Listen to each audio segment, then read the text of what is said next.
तो दोस्तों आज है 19 फरवरी 2023 और आज की करंट अफेयर लेकर आया हूँ मैं आपके लिए। आज कुल हमारे पास 7 प्रश्न है और इन 7 प्रश्नों में आज की करंट अफेयर खत्म करेंगे। और यहाँ पर हम इनके साथ साथ और हमारे जो स्टैटिक के पोर्शन होंगे साथ के साथ हम 7 का 70 क्वेश्चन यहाँ बनाएंगे। तो जल्दी शुरू करते हैं यहाँ पर अपनी क्लास।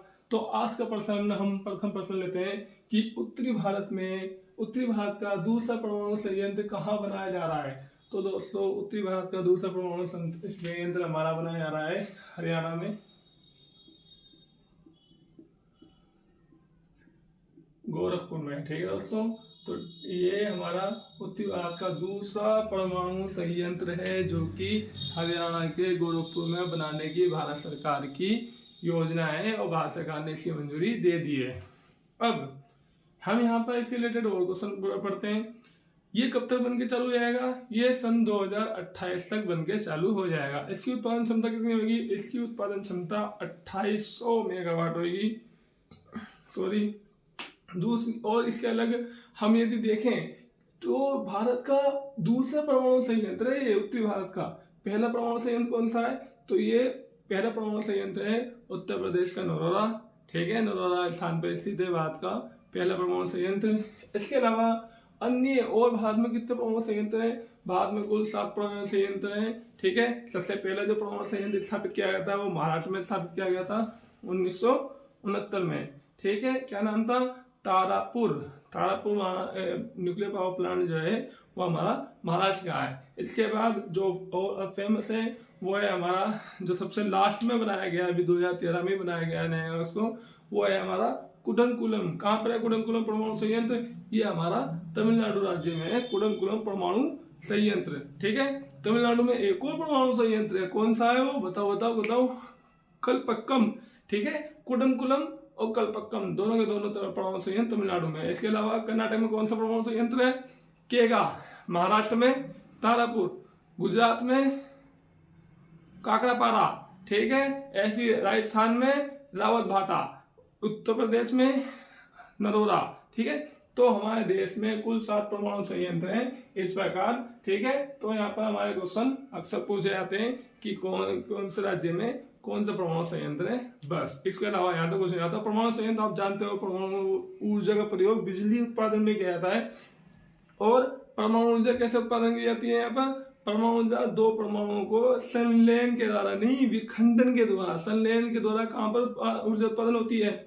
सूर्य में होती है। अभी तक हमारे पास कोई ऐसी टेक्नोलॉजी नहीं है जिसमें हम संलयन करके यानी कि 2 परमाणु को एक कर ऊर्जा बना सकें। अभी हम एक परमाणु को 2 में विभाजित करते हैं, विखंडन प्रक्रिया द्वारा परमाणु संयंत्र में ऊर्जा का उत्पादन किया जाता है। ठीक है, अब हम अपने अगले प्रश्न की ओर चलते हैं। हमारा दूसरा प्रश्न है जीएसटी परिषद की अभी बैठक कौन सी बैठक थी? ठीक है, अभी जीएसटी परिषद की बैठक की गई है निर्मला सीतारमण जी द्वारा। ठीक है, तो ये कौन सी बैठक थी? तो ये हमारी 49वीं बैठक थी। ठीक है, जैसे कि आप जानते हो कि जीएसटी परिषद जो है, जीएसटी परिषद का गठन संवैधानिक प्रावधान के द्वारा किया गया है। ठीक है, एक संविधान संशोधन किया गया था। कौन सा जीएसटी लाने के लिए कौन सा संविधान संशोधन आया था? ये अक्सर क्वेश्चन आ जाता है। जीएसटी लाने के लिए सरकार ने 101वां संविधान संशोधन संसद में लाई थी। ठीक है, जिसके तहत अनुच्छेद 279A के तहत जीएसटी काउंसिल का गठन किया गया है। अक्सर ये क्वेश्चन आता है कि जीएसटी कौन से संविधान संशोधन के तहत आया? तो 101 अमेंडमेंट एक्ट इन 2016 में 101वां संविधान संशोधन लाया गया जीएसटी कर लाने के लिए, जीएसटी पूरा का पूरा सिस्टम लाने के लिए। ठीक है, ये एक पैन इंडिया का टैक्स सिस्टम है। ठीक है, 1 नेशन 1 टैक्स के कंसेप्ट पर लाया गया था। और दूसरा जीएसटी परिषद का गठन आर्टिकल 279 यानी कि 279A के तहत किया जाता है। प्रेसिडेंट द्वारा इसका गठन किया गया है। हर 3 महीने में इसका बैठक बुलाई जाती है और बैठक की जाती है। सन 2016 से अभी तक इसकी 48 बैठक हो चुकी है। वर्तमान में जो बैठक हुई है वो 49th है और अगले 3 महीने बाद जो बैठक होगी वो 50 यानी कि हाफ सेंचुरी वाली बैठक हो जाएगी। ठीक है दोस्तों, अब इसके बारे में एक चीज और देखने वाली बात यह है कि जीएसटी जो हमारी स्लैब होती है, टैक्स स्लैब होती है, इनडायरेक्ट टैक्स होता है, ठीक है, तीनों से बोला आता है सेंट्रल जीएसटी, स्टेट जीएसटी और इंटीग्रेटेड स्टेट जीएसटी। ये 4 प्रकार के टैक्स स्लैब होती हैं। कौन कौन सी होती हैं? 5%, 12%, 18% और 28%, ठीक है। ये 4 प्रकार के टैक्स स्लैब होती हैं। जीएसटी काउंसिल इसका डिसीजन लेती है क्या कि कौन कौन सी वस्तुएं 5% वाले में आएंगी, कौन सी वस्तु 12, कौन सी 18, कौन सी 28 में। सबसे ज्यादा फॉर एग्जाम्पल कौन कौन सी चीजें है? गेमलिंग है, ठीक है, ऑनलाइन गेमलिंग होती है, ठीक है, और ऑनलाइन गेम है, ओके। तो ये जो लग्जरी वाली चीजें हैं ये 28% के टैक्स में आती हैं। चलते हैं अपने अगले पर्सन की ओर। यहाँ पर हमारा अगला पर्सन यानी थर्ड पर्सन है, B20 कॉन्फ्रेंस भारत में कहाँ हुई है? तो दोस्तों B20 कॉन्फ्रेंस G20 से संबंधित है। जीएसटी परिषद कौन सी बैठक हुई है? 49वीं बैठक, ठीक है। इसके बारे में मैंने बता दिया है। कौन सा अमेंडमेंट के तहत ये लाया गया था? 101 के तहत जीएसटी आया था, ठीक है। आर्टिकल 279A के तहत जीएसटी काउंसिल का गठन किया जाता है, ठीक है। अब इसके तहत कितने महीने में की जाती है? 3 महीने में की जाती है। कितने मेंबर होते हैं जीएसटी काउंसिल में? जीएसटी काउंसिल में हमारे 33 मेंबर होते हैं। वो मैं आपको बाद में बता दूंगा जब जीएसटी के बारे में बाद में पढ़ेंगे। अब चलते हैं अगले क्वेश्चन की ओर। B20 कॉन्फ्रेंस भारत में कहाँ हुई थी? तो B20 कॉन्फ्रेंस भारत में मणिपुर में की गई है, ठीक है। कहाँ पर की गई है? मणिपुर में की गई है। B20 कॉन्फ्रेंस के बारे में मैं आपको बताऊं तो B20 कॉन्फ्रेंस G20 का ही एक भाग है, ठीक है। B20 कॉन्फ्रेंस G20 का एक भाग है। G20 की अध्यक्षता 2023 की भारत के पास है। बहुत ही ज्यादा इंपॉर्टेंट क्वेश्चन है कि G20 2023 की अध्यक्षता कौन कर रहा है? भारत कर रहा है। इससे पहले किसने की थी? बाली इंडोनेशिया ने की थी, ठीक है। इंडोनेशिया देश ने 2022 में G20 की अध्यक्षता की थी। उसके बाद भारत को सौंप दी गई थी। अब भारत 2024 में किसको सौंपेगा? ब्राजील को सौंपेगा। ये इंपॉर्टेंट है, सीक्वेंस याद करना चाहिए कि G20 जो कि भारत के लिए अभी भारत अध्यक्ष है, भारत के लिए बहुत ज्यादा इंपॉर्टेंट है। इससे पहले अध्यक्ष कौन था? इंडोनेशिया था। इसके बाद भारत के बाद कौन होगा? ब्राजील होगा, ठीक है। तो यहाँ पर हम G20 की बात कर रहे हैं। G20 में कितने मेंबर होते हैं? G20 में हमारे देखा जाए तो G20 में ये जो 20 शब्द आया है ये 20 मेंबरों के नाम की आया है, ठीक है। 20 मेंबर होते हैं, मगर इसमें 19 देश होते हैं और एक कौन होता है? यूरोपीय यूनियन होता है, ठीक है। याद रखना 19 देश होते हैं और एक यूरोपीय यूनियन होता है, ठीक है। इसके बाद यदि हम मणिपुर की बात करें तो मणिपुर की राजधानी इम्फाल है और मणिपुर में बहुत ज्यादा फेमस लेक पाई जाती है। क्या नाम है उसका? लोकटक लेक। नॉर्थ ईस्ट की largest fresh water lake Loktak lake है, जो कि कहाँ पाई जाती है? मणिपुर में पाई जाती है, ठीक है सर। कभी जाओ तो जरूर घूम के आना, ठीक है। नेक्स्ट पर्सन के ऊपर आगे चलते हैं, अगले पर्सन की ओर। चौथा पर्सन है हमारा धर्म गार्डन अभ्यास।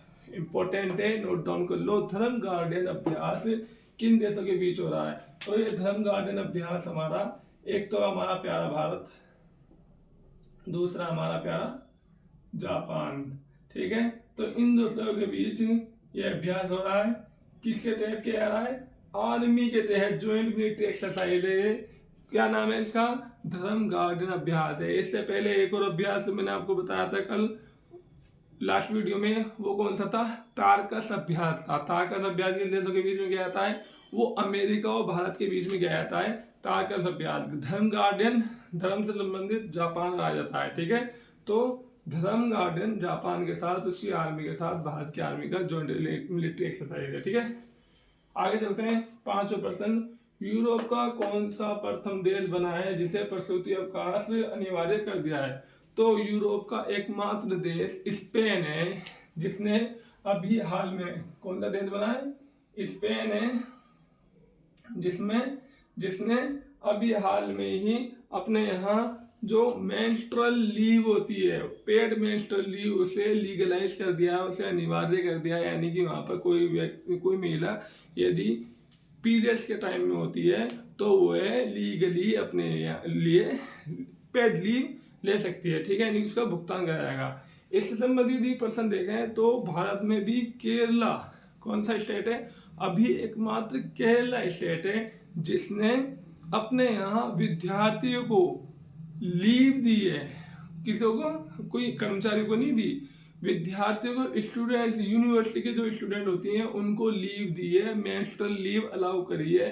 किस राज्य ने, भारत के केरला राज्य ने। ठीक है, चलते हैं अपने अगले प्रश्न की ओर। यहाँ पर अगला प्रश्न है हमारा, नासकॉम रिपोर्ट के अनुसार AI पेनिट्रेशन किस देश का सर्वाधिक है G20 में। ठीक है, तो यहाँ पर NASSCOM national association of software and service companies एक इंस्टीट्यूशन है, उसकी रिपोर्ट के अनुसार आर्टिफिशियल इंटेलिजेंस में देश का कौन सा देश सबसे ज्यादा अधिक पेनिट्रेशन रखता है G20 में। तो सबसे ज्यादा अधिक देश, सबसे ज्यादा पेनिट्रेशन वाला आर्टिफिशियल इंटेलिजेंस का जो देश है वो है हमारा प्यारा भारत।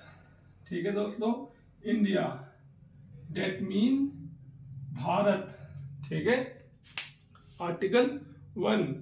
नेक्स्ट प्रश्न की ओर चलते हैं। हमारा आज का लास्ट प्रश्न है, सातों प्रश्न, ग्लोबल